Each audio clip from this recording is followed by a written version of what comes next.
All right, welcome everybody to another episode of the Inside In Tennis Podcast. Mitch Michaels here, all part of the Believe Network. A lot of great content, a lot of great discussions on this network, and this show always available on all your podcast platforms as we are into Roland Garros. First round is almost in the books, day 3 of the extended first round from Paris.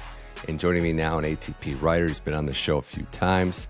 Great content, specifically covering the next gen the last year or so. It's Sam Jacot from the ATP, now based in London, of course. But Sam, we always appreciate you coming on the show. Excited to talk Paris and talk Roland Garros with you.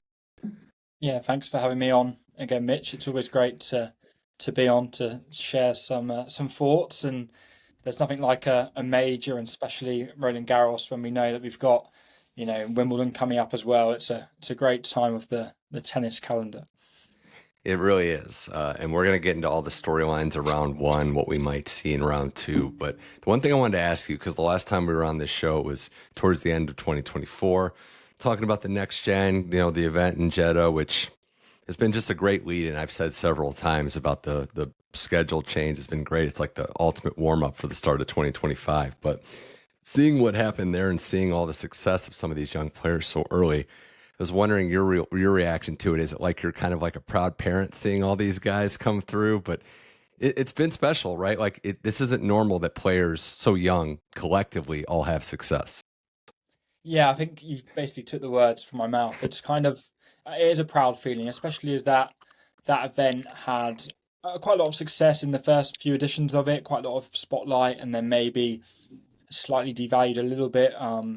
A weaker fields over a few years, but yeah, the guys this year, obviously Shelton won it, and there was a feeling, heading into that event that he had huge potential. There was a lot already known about him, but he was amazing that week. He was the lowest seeded guy there, but won it brilliantly. And then what he went on to do, obviously straight away in Australia, he won a challenger and then beat Rublev, and then he won a title in Buenos Aires. So it's great to see that development. And I know he's not maybe had the best results in the past sort of month or 2 months, but again, these guys they're so young. It's up and downs. It's playing these events for the first time. I'm happy with where he's at. It'll be interesting to see how he gets on tonight against Hurkacz in Paris. Lerner Tien, again, like I didn't know much about him really going into next gen. I know he'd done really well on the Challenger Tour, but just his chess mind of how he plays the game, and it has a different kind of side to his game that a lot of the guys at the top don't have, is really important. So really pleased with him. And then Jakub Mensik, who I actually thought before the tournament and probably still think now has the biggest maybe ceiling, won Miami, beat Djokovic, and has that kind of, he has a mentality that's going to take him far. Today in his match, which we might touch upon, he had that moment when he won the third set against Frenchman Alexander Müller, and he sort of gave the crowd a little bit back. So he has that kind of winning mentality. When I've spoken to him this year, he's business-like, isn't he? He's not easily intimidated. That's what I see, because whether it's fans, whether a rowdy crowd against a local guy, or the greatest player of all time in Miami, he has respect. Like he's not out there being brash, or maybe an idiot would be a way to put it, but he's very respectful of the game, but he's not gonna be afraid. And it's like we say, like everyone can say that they're like that, but until you're in the moment and you actually have to prove it, it's one thing. But yeah, just the bow on that, the next gen, you had Mickelson, Bazavaretti, who people didn't really quite understand. Like a lot of players. I actually had the chance to speak on this show with Martin Landaluthe too. So there's a lot of good players coming up, and they seem like they have the right mentality. They're respectful, but they're not just passengers, Sam. Like they want their time to shine. They want to go out and prove it. Yeah, one with Mensik, which I'm sure he won't mind me sharing. But when I got to Madrid this year, I was staying in the tournament hotel for the ATP, and he was in the same hotel as me. He'd obviously won Miami 6 weeks before. I hadn't crossed paths with him since, and I saw him, and I've done quite a lot of work with him, interviews and stuff. So I wouldn't say obviously we're friends, but we have some sort of relationship. And he came over and he said, "Oh, Sam," and I said, "Oh, Jakob, congratulations." And he was smiling and buzzing when we were talking about Miami, but it was kind of like, yeah, that's what I've done. It's business sort of as usual. Amazing moment, but he wasn't kind of like starstruck by what he'd done. He was quite calm and collected with it, and sort of said, yeah, on to Madrid.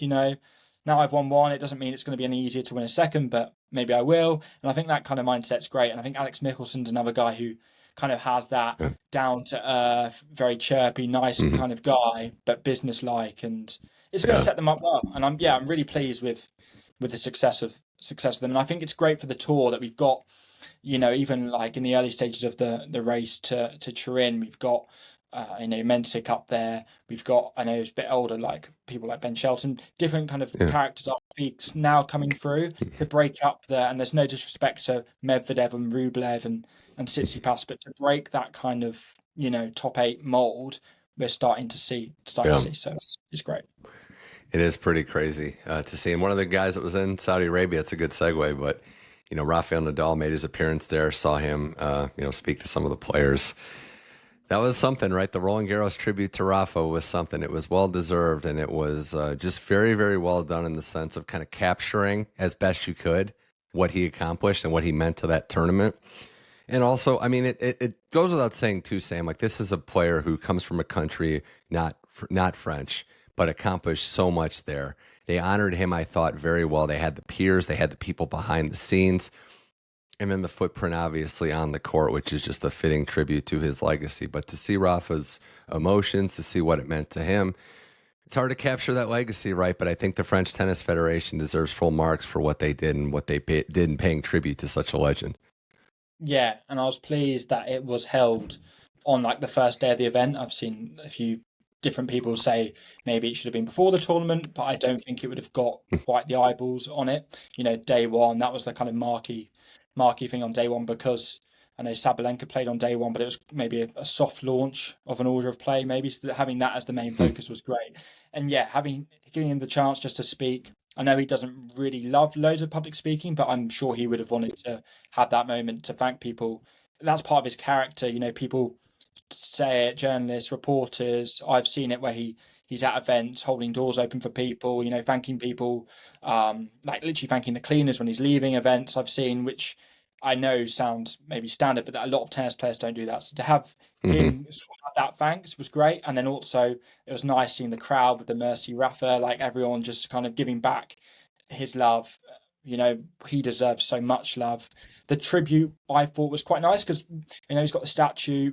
You can't really rename courts because there's history behind court names. So I think that was a nice touch too. And then the big four, well, big three and Andy big four, and whatever side you draw the line.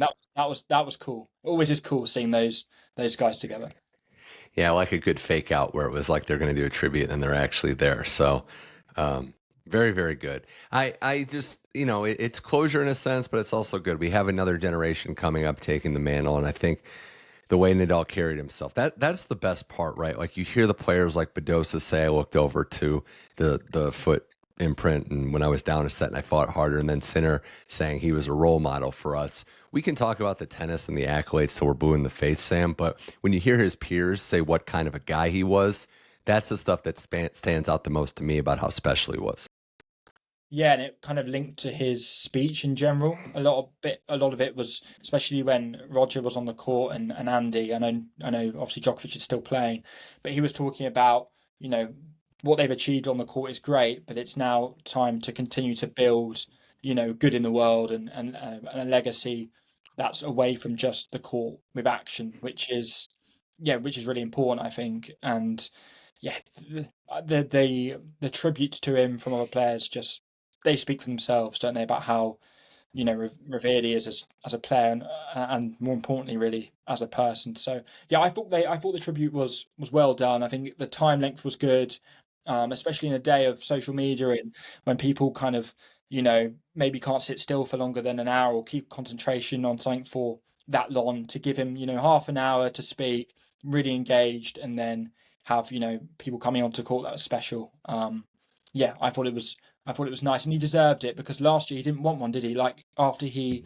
lost to Zverev, he made it clear he didn't want a ceremony at Roland Garros. So for me, it's important that this happened, and it was good timing.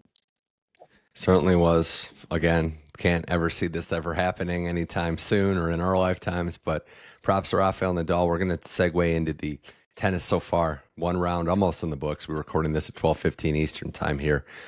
So we still have some matches to be played. So if anything crazy happens, just timestamp that. But some seeds have fallen on both sides. Just want to run through some of the shocking and maybe interesting results, I'll say, Sam, starting with the biggest seed to fall on the men's side. Taylor Fritz goes out to Altmaier, who had been playing well. You know he's dangerous on this surface, had a win over Jannik Sinner before he elevated, but has taken out good players here.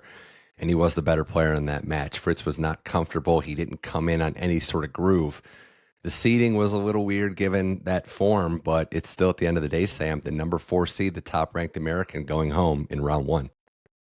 Yeah, it's a shock. It's probably, as you said, a bigger shock if you just looked at the ranking than what it feels like. But yeah, still a shock all the same. And it's Fritz he's having a tough year, isn't he? I know he's talked about his abdominal injury and he's not been able to get fit, and he played events in February that he now sort of says he shouldn't have played. But he just didn't get going on the clay at all in the lead up in Rome and Madrid, and then he went to Geneva, and then he had a foot issue.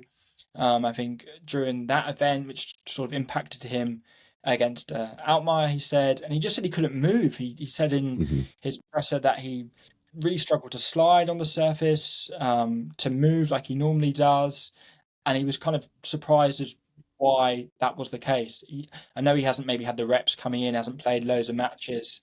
His first serve was down as a percentage, which is I think it's around 53%, which is low for Taylor, someone who relies a lot on their serve, even on clay.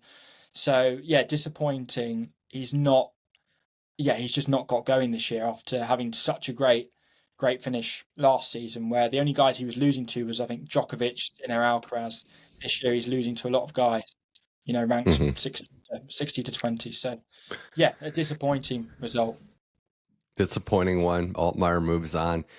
As far as disappointments go, Sam, I don't think you can top what Emma Navarro performed like or didn't perform like against Buzos Monero, who I've got the chance to spoke to. I think on clay, she's a different type of player, but you win one game and you're a top 10 player. There's certain score lines don't really make a lot of sense. Navarro got no momentum, didn't really have a lot of energy, and it's an early exit for someone, again, with a lot of potential. Yeah, 57 minutes. I think she was on court, first up on Lonlen yesterday, I think on Monday. Just didn't get going from what I saw of it. It was one of those matches where, because I work for the ATP, I predominantly cover the ATP, but I have the matches on, and I flicked it on at 6-1, 2-love, or whatever, or 6-love, whatever the score was. She was heavily losing by a set. And it was like, it was 6-love, 2-love. It was like, what is going on here? But yeah, just loads of unforced errors which you don't associate at all with her. Normally pretty watertight. Movement was off. I know clay's, not like a lot of Americans, not her best surface, but you'd expect her to get through 2 or 3 rounds. I don't know where, I haven't seen her transcript press. I don't think she did press, actually, whether she was ill or whether she wasn't feeling right. But yeah, not a good result.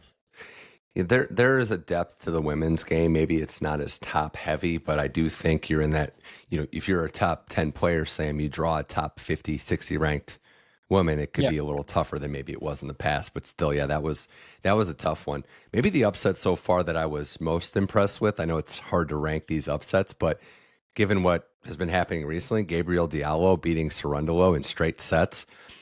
So he had that run at Madrid as a lucky loser. We know that there's some potential, a 6'8" player with a big serve and some good mobility. Cerundolo had the most wins, I think, going into this week. He might have been passed, but most wins on clay on the ATP this year. And Sam, there was no really fluke about this. A lot of times you see upsets where, okay, it could have gone either way. It's a coin flip. Maybe players got tight. 3 sets, clearly who the better player was, no doubt. Gabriel Diallo went out and performed, and he got that big signature win. Yeah, just a real surprise, because Cerundolo's had a great year. Semis in Madrid recently. Beat Zverev there, who he was meant to, he was on seeded to play in the draw, and he's got a 3-love record over Zverev in their head-to-head series. So I pinned that straight away as, that'll be a interesting matchup. A little bit like on the women's side with Ostapenko, Swiatek, kind of keep an eye on that. Yeah. Keep an eye. And then he was outplayed. And Gabriel Diallo, yes, he made the quarters in Madrid. I never read loads into Madrid results because of the the altitude, and the Yeah. conditions are quite different. So I didn't really give him a hope coming in, but he completely outplayed him, and it's disappointing for Serendula because you show all that form, and ATP Masters are big events, but it comes down to Paris, doesn't it? And especially on clay, he's very good on clay. But yeah, just a complete off day, and that for me, that is the biggest shock on the men's side. I know you might touch on Daniil Medvedev losing to Cameron Norrie earlier on Tuesday, the day we record. But this for me is a bigger shock because of the form coming in, and just the status of the two guys.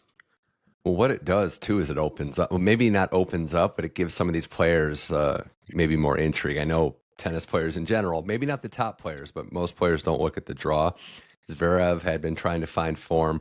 One of the big obstacles out of the way. This is also in the Novak Djokovic section. He won his first match of the day. So it's lining up for some of these players to maybe not have the toughest roads, but shows you, right? You have an off day. Doesn't really matter what you've accomplished. Doesn't matter what the momentum is coming in. If you're a little off with how some of these players are finding confidence, it could be tough. But yeah, I'm with you. I think Diallo and the way he won, that was my upset pick of the day of, the first round, I should say.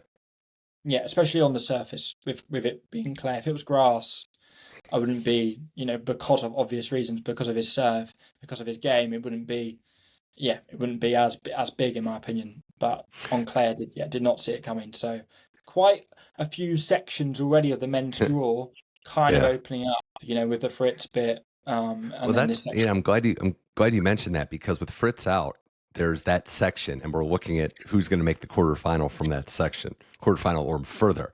Francis Tiafoe's into round 2. He plays Carina Busta. It'd be nice if Tiafoe can find momentum. You have an American showdown between Jensen Brooksby, who got to the second round on a protected ranking, getting in the main draw against Sebi Korda. I thought Korda Darderi could be kind of a trap match, and Korda looked great, kind of pulling away in that one. So whether it's one of those guys, maybe Tiafoe, Korda, or somebody else in that section, how do you see it shaking out? Who could be a sleeper to make a little run here in that section of the draw? I think, you've kind of got Korda as, I know Tiafoe's in there as well, but Korda, Tiafoe, the two seeds versus the rest, I guess, of the field in that sense. I don't really have loads of confidence in Tiafoe on clay because he hasn't really done it on the surface before. Carina Busta, who's played next, he's hadn't won a match at Roland Garros until his first round win since 2021. So we're talking 4 years now. Brooksby's obviously had a big ban, hasn't played in Paris for a long time. He plays Korda. You'd probably back Korda, and then we've got, I think, is Cerundolo, Cerundolo. Yeah. I watched him play against Medvedev live in Madrid. I know Madrid's different, and he just looked completely underpowered. Medvedev, the former next gen guy, again, his first ever win at Roland Garros in the first round to complete the set. I think for him, he's won a match all 4 majors now. I read, could be wrong, but that's what I saw.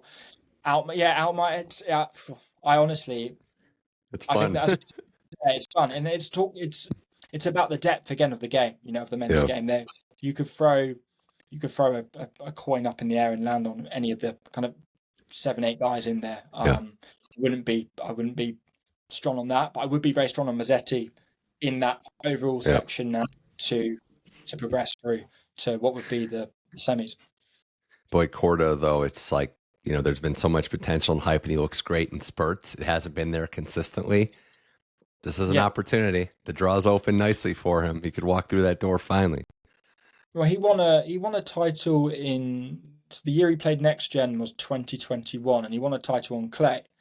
And I spoke to him in Milan that year, and he was about 40 in the world at that point, and there was a lot of hype around him, around Sebi, as you know, you from the States, Mitch, you would know that, sort of see it from an American glance, but he's never got going. I know he's had quite a lot of injury issues, and he's worked with Jez Green to try and improve his fitness, but I've kind of gone past the point where I trust him to put together a run, but he's obviously very capable.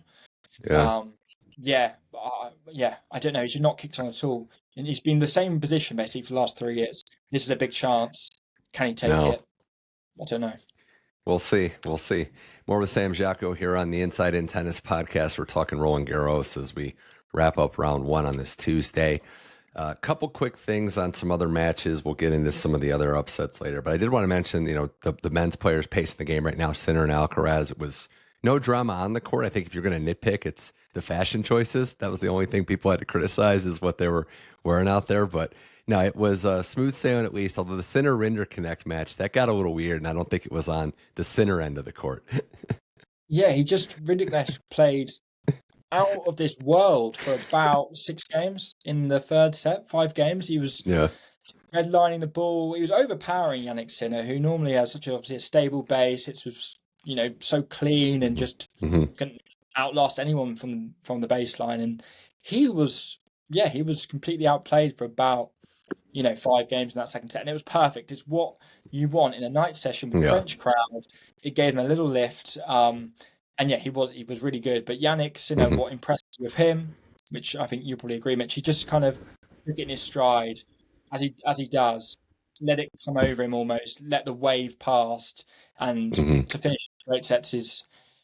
I don't think it makes a massive difference, but he hasn't got much tennis, obviously, in the leg. Jannik, he's only played Rome, so for him to get through as quickly as possible would be obviously beneficial. But yeah, a really fun match, a fun time. What you want in round one. Yeah, it was similar to the Tommy Paul first set, where Paul just redlined. Sinner took the punch, but didn't freak out, handled it. It's a beauty about tennis. It's one set is one set. You're not down 20 points or something like that, 3 goals or whatever. So. Yeah, so you can just work your way back. You look comfortable out there, and that's what you could say about Novak Djokovic, Alex Zverev today. Djokovic over Mackie McDonald. No one knows the 2-week format of a major better than him. And Zverev, Werner Tien, who, avenging that loss in Acapulco. I know it's a different surface, but wasn't maybe afforded the luxury to ease into the first round. And I think in a weird way, Sam, that's kind of a good thing for some of these players, that they might have to lock in a little more early. Yeah, because Zverev, the story of him over the years, he's played a lot of, long 4 or 5 set matches early on in slams, and where he's kind of pushed the ball a little bit, stood deep behind the baseline, pushed it a bit, and got away with it just because he is so talented and he's got a little bit more in the locker. But with Werner Tien, there's an obvious threat. He's been talked about a lot this year. He's beaten him already this year. So yeah, to be zoned in from the start probably helped Zverev. And I know he played in Hamburg last week, and I think he said he was ill, or he said only me and one other guy on the tour would have played this match. He lost to Müller, Alexander Müller there. So he didn't, and obviously he's not done particularly well in the clay swing overall, apart from winning Munich, which he's continually told reporters when people have questioned his form. So important for Zverev to get a nice routine, confidence-boosting win. And then with Djokovic, I don't know if your opinion, Mitch, has changed. I know you did your preview show a few days ago, but him winning Roland Garros, him winning Geneva, I think has given him that confidence that he can beat those guys lower down in the rankings, where he lost to Arnaldi, he lost to Bilo in Rome and Madrid, not Madrid and Monte Carlo. So I think that Geneva win's really big for him. And then, look comfortable against McDonald. So, yeah. I agree with that. I think, he gave an interview on the Turner Sports broadcast with the McEnroe brothers, and they asked him what a lot of us were thinking. Like, did you go to Geneva for that 100th title or to get reps? And I think I'm more on the reps side, but he answered it like, honestly, like both. Like, I wanted reps. That's the important thing. But any tournament he enters, he wants to win and wants to compete in. So it doesn't take much, right? It whether it's a 250, a Masters, whatever, a Slam, you do need to gain confidence any way you can find it. And I think that he's been the best in a lot of things, but one of the things I've noticed with him more so, Sam, is building up, right? You don't play your best game round one. You just slowly improve and you do what you have to. It's not golf, right? You're not playing the field. You're beating one person that day. So do just enough to save energy. So I think how the draw shakes out is going to be interesting. How many miles are on him? He can't go till like 3 a.m. against Musetti anymore. I think that'd be a bad idea. I think with Djokovic, as you say there, with the reps, with Roland Garros, in particular, he does like to have some wins under his belt. He normally plays Rome and does well there. Obviously, he didn't play Rome this year. Wimbledon and Australia are a little bit different. He's normally doesn't a lot of the time. He's not played events into those majors and won. But with the clay, I think he wants to find his range more. So that's why I think And he talked about that in his press conference after his win. After Geneva. I get confused because he's doing press today, but his press he did yesterday talked about how that's important for him to get the reps in, and obviously the Andy Murray drama being around him a bit. Hopefully he'll want to try and put that aside now so people can focus on his tennis. He looked like vintage Djokovic in those tiebreakers, though, just giving you nothing, putting it on lockdown against Hubie. So he's in the 100 title club. Another player I wanted to mention, he's actually into round 3, was Ben Shelton. He got the walkover. Gaston is not going to play tomorrow. So, he digs deep, down 2-1 over Lorenzo Sonego, a tough first-round match again. But the thing, Sam, that points out, and I know it's been up and down for Ben, did not play well in the clay season leading up, but already at his age, 6 wins in deciding sets. He's won 6 5-set matches that have gone the distance. So a pretty high number, I would say, for a player that young, and kind of shows you that fitness and digging deep isn't really going to be an issue for him. Yeah, I think his fitness levels, are really strong. And I think digging deep is the key bit, because you watch, Shelton on the court, and it's probably from his college background, but he loves it when he's in a moment with a lot of, expectation, drama, eyeballs on him, crowd fully engaged. He loves that moment. He sort of rises to it. I know it's very cliche to say, but he does. A lot of guys maybe, get a little bit tighter or don't like that spotlight as much, but Shelton loves the high pressure moments. And covered his match against Lorenzo Sonego on Sunday night, because it's Sunday start, and I didn't really think he was ever going to lose as soon as we got into that fifth. He just played quite aggressively, moves really well on the surface.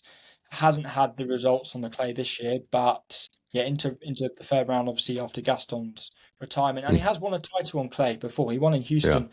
I know it's not the biggest title, but he has won a title on clay last year. So, interesting how he goes, but he just loves the big occasion. So I think that can be partly to explain the impressive record in fifth sets. Could get Tsitsipas next, round 3. So we'll see. Could be Shelton Tsitsipas, and that one could be under the lights as well. I guess speaking of Tsitsipas, didn't really plan it this way, but the Badosa Osaka match, which was the talk of the first round when the draw came out, it did deliver. Paula Badosa wins in 3 sets. Again, down 1 set, digs deep. Before the Naomi stuff, Sam, I did just want to mention, I really am impressed with the fighter approach that Badosa has. Like, she really is someone that is, willing to suffer, willing to dig it out, and willing to go to the depths to pick up a victory. This was very, very, very high quality stuff. And I think Paula doing just enough. She knew she kind of had to be aggressive against Naomi. She didn't kind of back down at all to Naomi's power. She matched it, and couldn't be more impressed with Paula, who I think has a real chance to go far here. Yeah, she's had a really overall, if you take her past year, overall really, really impressive year, especially after, a lot of the injury issues she's had. I will get on to Naomi because I always find myself cheering or wanting her to do well as well. But I feel for players that have really been through it, and she has been through it. And that level of fight and her game with her heavy forehand and the spin that she can generate on that forehand side, I think it really obviously suits the clay well. Going in for me, I had it as pretty much a 50-50 kind of toss up, and it kind of was. It could have gone either way, but she's pretty resilient in those big moments, and it'll be interesting to see now that she's got that big wing. Can she just back it up? Because her results on clay this year haven't been standout at all, or this season amazing. But obviously last year she finished really well. I was pleased to see her get through, and it was a really good, entertaining match, and it lived up to it. The Osaka stuff, I'm sure we'll get onto as well, was sad. Hearing Caroline Wozniacki say that they couldn't even really, they wanted to hit together. I think it was in Dubai, and Badosa's back was just so messed up. She couldn't hit for longer than like 20 minutes. And to still want to be out here, to want to compete and to push through it, it's really special stuff. So props to her On the Naomi front, it's tough, right? Because didn't play bad, like was right in the fight, just couldn't come through on a couple points here or there. That's the breaks of the game, the breaks of high level competitive tennis. Very emotional in the press conference, as you would be, as anyone would be after a tough loss. It's a weird thing, right? Like tennis is such a close game on the margins. Confidence builds. It can be huge when you're riding that wave on top. And when you don't have the momentum, it could feel hopeless in a lot of ways. I don't think she's hopeless. I think she's played very well. But Sam, the difference between being winning and losing is so small and so slim. What do you think it is that's kind of separating that for Naomi right now? I think there's two factors. I think number one, I know when she's won what she's won. I know it was a while back now. You have that mindset, and I think you have that little bit of frustration almost. That why am I not making shots that I could make before? And that frustration on big points where a few areas come in where she's four-time Grand Slam champion, where she wouldn't have made before, and Mhm. linked to that patience. I think so. Last year she lost to Iga Swiatek, didn't she? And she had the match points, and she went into press, and she was quite upbeat about that defeat, even though she was obviously so close to winning. This year, kind of she didn't have match points, but similar kind of narrative, and just lost. I know Badosa's not the level of Swiatek at this event, but maybe it's just like a year on, and she's maybe thinking, Yeah. like a year on, I should be maybe now making bigger steps. I don't think she's been beyond the third round at a major since she came back to tour after she gave birth, which I think is probably frustrating. I think she's like, why can't this click now? The draw is tough though. Badosa in the first round is a really tough draw, and that's where Mhm. I felt like, and I think a lot of reporters and journalists felt like saying to her, "Don't beat yourself up too much about this. This is not you haven't lost to someone outside the top 100, and you haven't lost feebly. You've played well. It's a tight match." Mhm. So I hope the comments that she made yesterday, with about Moratoglu and referencing about letting him down or letting people down, and the stuff with Serena Williams about Moratoglu coaching Serena. I hope that was kind of spur of the moment frustration rather than how she reflects. And I did see she posted on Instagram today where she made a joke almost like, "Oh, it's okay. Like I will be remembered still as a full-time Grand Slam champion rather than a first round Roland Garros Yeah. 2025 Exeter." Um, but yeah, I think that maybe it's just a bit of patience that she hasn't kind of taken that next step, and she has so much confidence, obviously, in how good she is in her home game because she's done it all. She probably looks at someone like Badosa and thinks, "Yeah, I have been a champion. Yes, you're Yeah. having your top 10 or whatever, but I should have the ability to beat you." So maybe a bit of frustration that she didn't have a year ago when she was kind of earlier on into her comeback after timeout. That's how I see it. Yeah, it's just you want her to stay upbeat and positive for the sake of what she can still do. But what was that quote Roger Federer said in 2008 when Djokovic finally beat him in Australia? It was, "I've created a monster," and it was, the success. Like you're Yeah. held to the standard, and no one would turn it in. It's like the Emma Raducanu stuff. Like you would take the title and the championship all the time. But it is tough when you have this standard and maybe you're struggling or you're building back up. It's hard to get there when you know what real greatness is like. So we'll see. She stays with it. It's nice that she's embracing clay, and we'll see what happens going on the grass now. Other things, Sam, going into the women's side, we did see some seeded players go down early. A couple that stand out to me, given their recent form. Marta Kostyuk got beat pretty good in the first round. That was stunning, and then Peyton Stearns going out as well. So those were the two that stood out. If those individual matches, but others, Sam, we saw some upsets, kind of plague the women's side. Yeah, Kostyuk is the one that I kind of flagged because partly because of when you look at draws are made, and you see that Swiatek is due a third round clash with Kostyuk. So you thought, oh, that's going to be a troublesome path. So then for her to lose, and she lost pretty convincingly as well. Like Three wasn't and one, really yeah. yeah, wasn't really in the match. Kind of look at it. I kind of take a bigger picture of it and look at the draw as a whole. And now I look at from that Swiatek section where she has Raducanu next, which she's got a 4-0 record over, and I don't think that'll be a problem. And now Kostyuk's gone to that's straight away I'd see Swiatek through to round four. I can't, you never know, but that opens that up for me.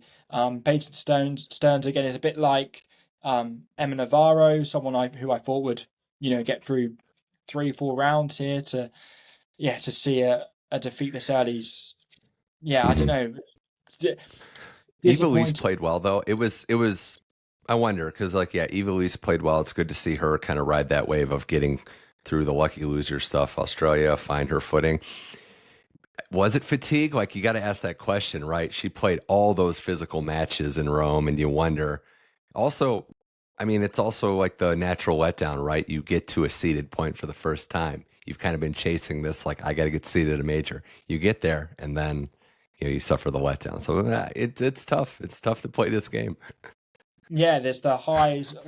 Reaching the semis in Rome, you've got a high point. Maybe I don't think players do this, but readjust expectations, or maybe don't take, kind of almost feel like, first round, that'll be me through, on and on.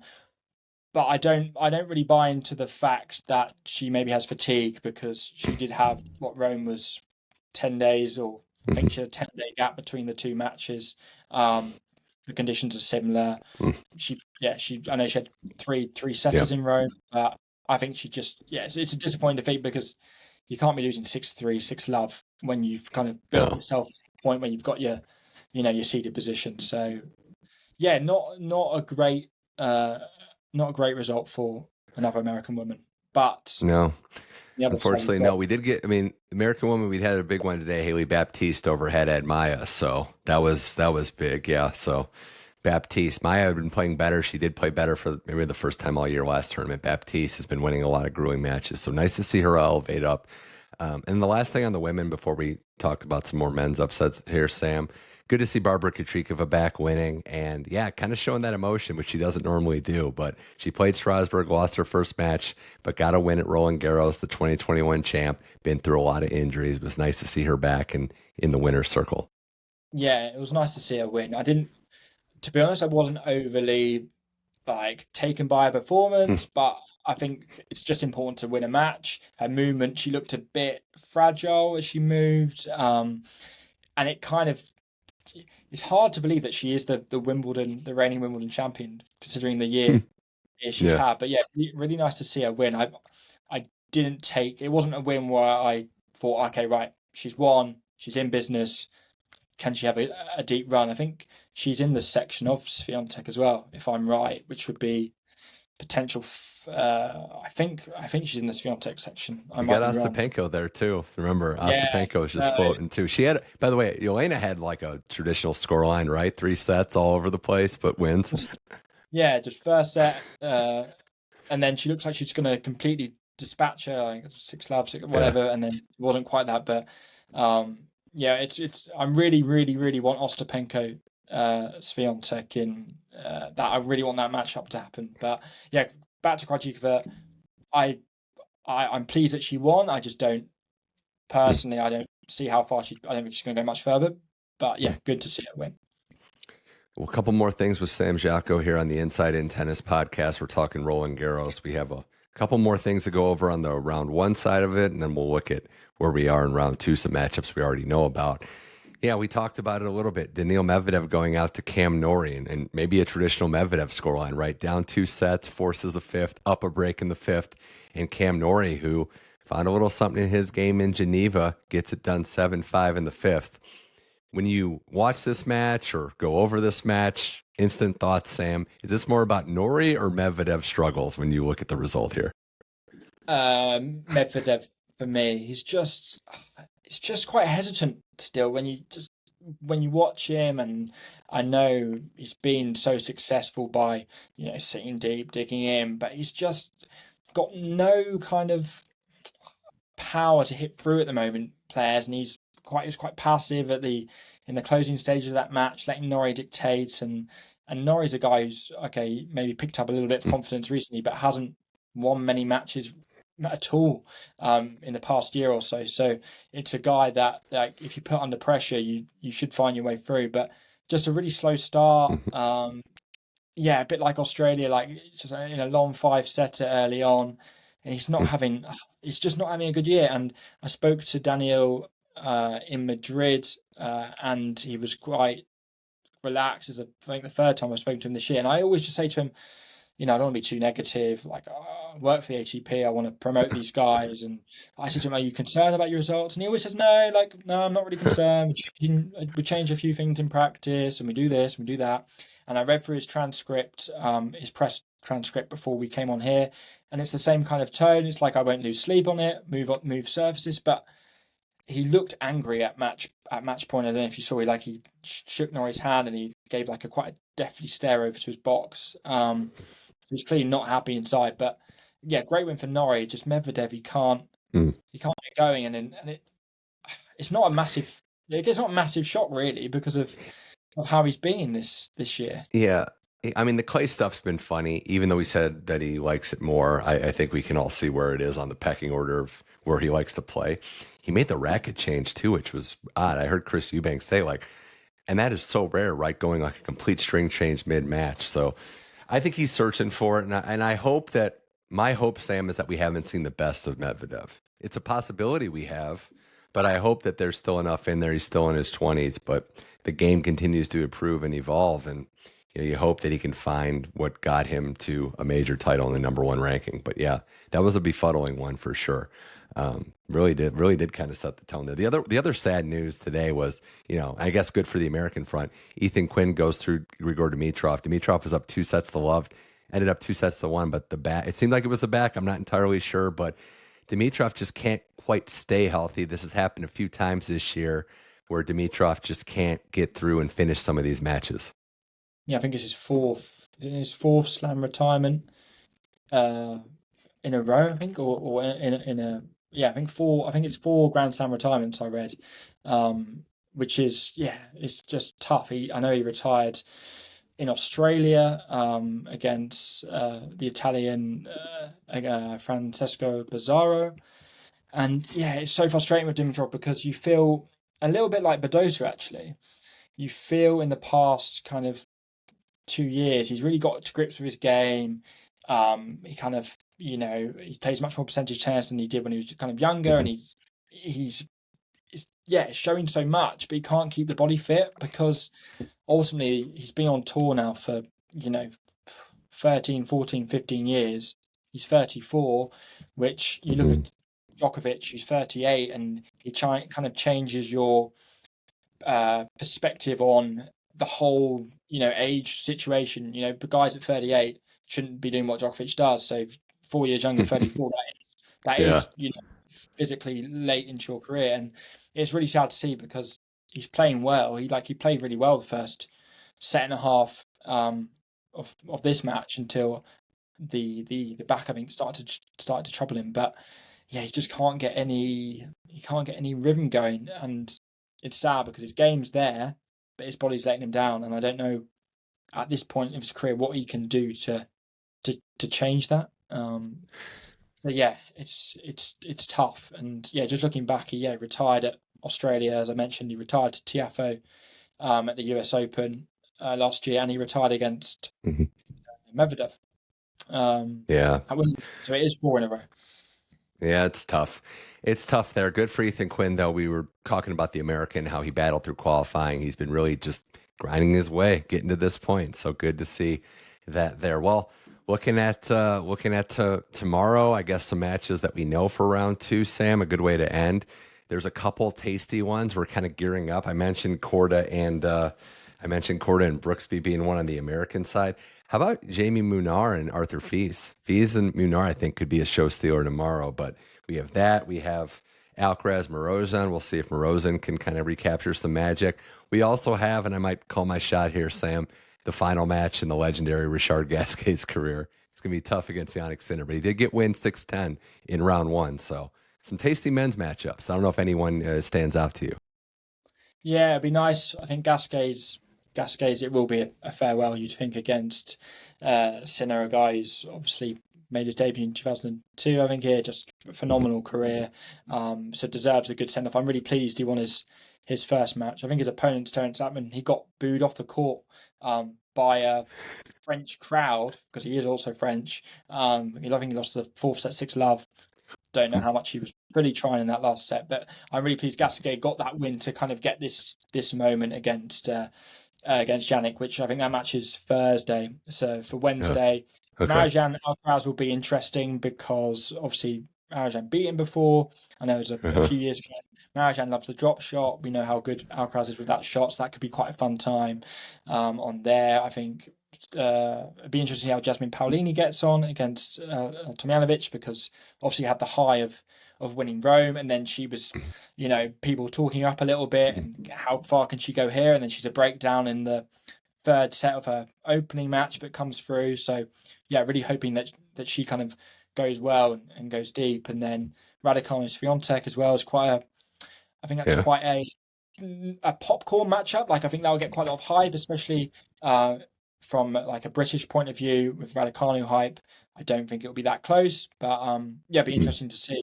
So a few interesting ones tomorrow. And Arthur Fee is such a great time, isn't he? And I'm just waiting for him to, have a big run at a major. And he hadn't won a match in Paris at Roland Garros before this year.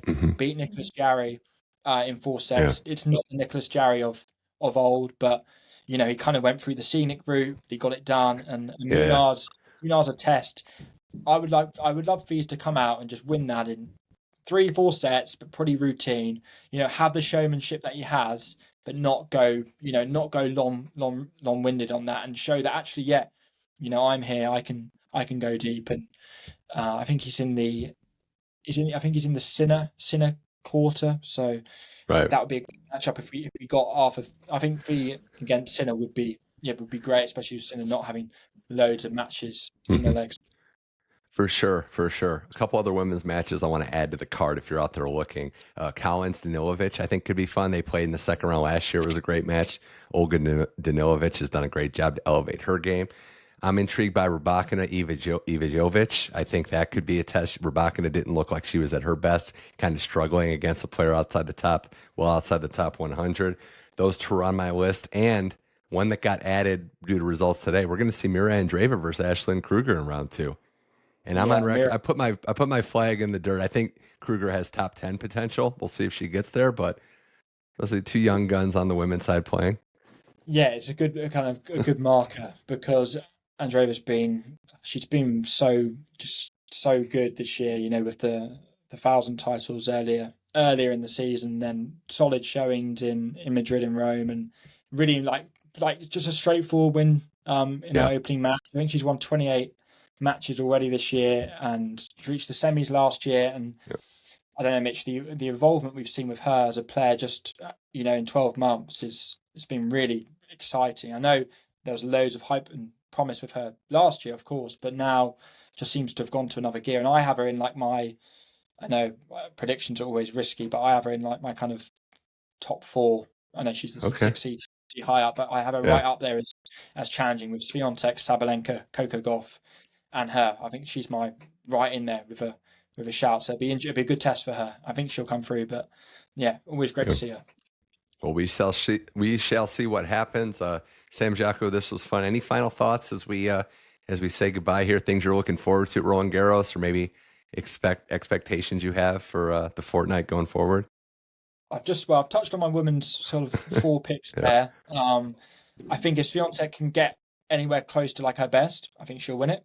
But she hasn't been at her best for a while, so then you kind of look at Gauff and Sabalenka and Andreeva and maybe Paolini. On the men's side, I think Alcaraz will win it. I know it's early to say, but it's my chance. I won't be back on the podcast during the fortnight. I think Alcaraz will do it. I think he just has the advantage over Sinner with the movement on the surface and the head-to-head on the surface. And that's my kind of bold prediction. But just really, really excited. I love Roland Garros, and it's a great event to cover. That might be the first time in a long time I've heard Alcaraz and bold prediction in the same sentence. But kidding, bold, obviously. Definitely not bold. I'm with you. And maybe Casper. I'd love to see Casper Ruud just kind of, he gets a lot of not criticism. He doesn't get taken that seriously. He's a 2-time finalist at Roland Garros. He has won Madrid. I'd love to see Ruud kind of shake it up, or one of these young guys, Mensik or or Fonseca. I think Fonseca is probably a year or two away from that. Yeah. Jack Draper, we haven't really talked about him, but he's on court at the moment in soon to be out of related news because he would have his match finished. But yeah, how far can he go? Can he play Sinner? There's loads of storylines on both sides, but yeah. It's going to be a blast. This tournament is already exciting a couple days in. So we're into almost into the second round. Sam Jacot, you can follow his excellent work for the ATP, covering all the pro tennis storylines and maybe on site at some events here soon. So Sam, always a pleasure. We'll have you back on soon. Keep up the good work, and thanks for coming on the Inside in Tennis podcast. Yeah, thank you for having me as always, Mitch. Good fun. That was Sam Jacot. This was the Inside in Tennis podcast. Again, we're on the Believe Network, and we're on every one of your podcast platforms. Go to Apple, Spotify, iHeart, Amazon Music. Subscribe to the show, leave a review and a nice rating. When you subscribe, every episode's automatically downloaded, so you don't have to worry about downloading each episode going forward. And check out the YouTube channel at Mitch Michael. Subscribe there so you can get every video episode like this podcast, as well as some YouTube shorts and some exclusive clips as well. So for Sam Jacot, I'm Mitch Michaels. This was the Inside in Tennis podcast. We'll talk to you in a few days. Thank you for listening. And everybody out there, make sure you enjoy Roland Garros.